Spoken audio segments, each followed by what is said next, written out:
महिलांना सध्या संरक्षणाची गरज। लाडकी बहीण योजनेवरून शरद पवारांचा राज्य सरकारला टोला। 84 वय म्हणजे म्हातारा झालो का? भोसरीत केली मिश्किल विचारणा। आपला आवाजचे संपादक उत्तम कुटे यांचा स्पेशल रिपोर्ट। शरद पवार यांची बुधवारी दिनांक 13 रोजी रात्री भोसरीत जाहीर सभा झाली। ती दिवसातील त्यांची 7वी सभा होती।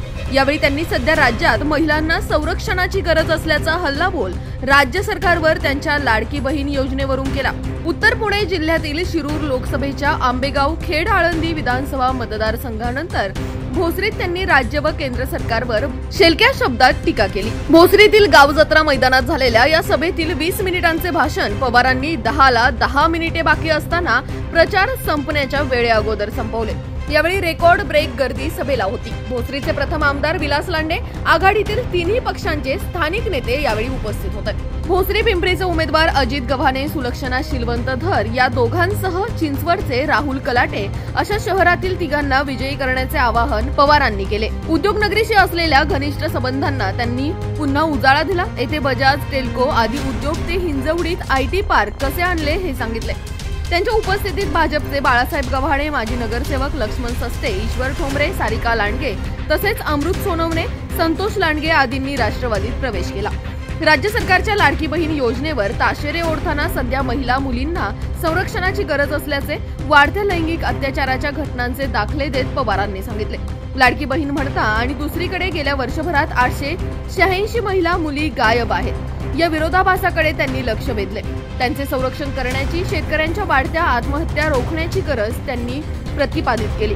आघाडीला राज्याची सत्ता दिली तर महिलांना संरक्षण देऊ, शेतकऱ्यांना हमीभाव देऊन त्यांच्या आत्महत्या थांबवू, लाखो बेरोजगारांना नोकऱ्या देऊ अशी खात्री त्यांनी दिली।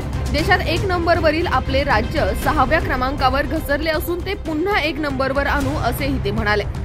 पिंपरी चिंचवड महापालिकेतील भाजपच्या गेल्या 5 वर्षाच्या राजवटीत प्रचंड भ्रष्टाचार झाल्याने यावेळी शहरात परिवर्तन होणार असल्याचा दावा गव्हाणेंनी केला। तो करताना त्यांनी छत्रपती संभाजी महाराजांचा पुतळाही सोडला नाही, संतांनाही सोडले नाही अशी तोफ त्यांनी भोसरीतील त्यांचे प्रतिस्पर्धी युतीतील भाजपचे उमेदवार आणि आमदार महेश लांडगेंवर डागली। छत्रपती संभाजी महाराजांच्या पुतळ्यामध्ये सुद्धा भ्रष्टाचार केला साहेब। आपण सगळेजण जेव्हा छत्रपती शिवाजी महाराजांचा पुतळा त्या ठिकाणी कोसळला, त्याच्या बातम्या आणि सगळं जण हळहळ करत होते, त्याच दरम्यान या ठिकाणी संभाजी महाराजांच्या पुतळ्याचं जे काम आहे त्या पुतळ्याच्या कामाचे काही जे पार्ट्स आहेत त्या मोशी परिसरामध्ये काही दिवसांपासून ठेवले होते।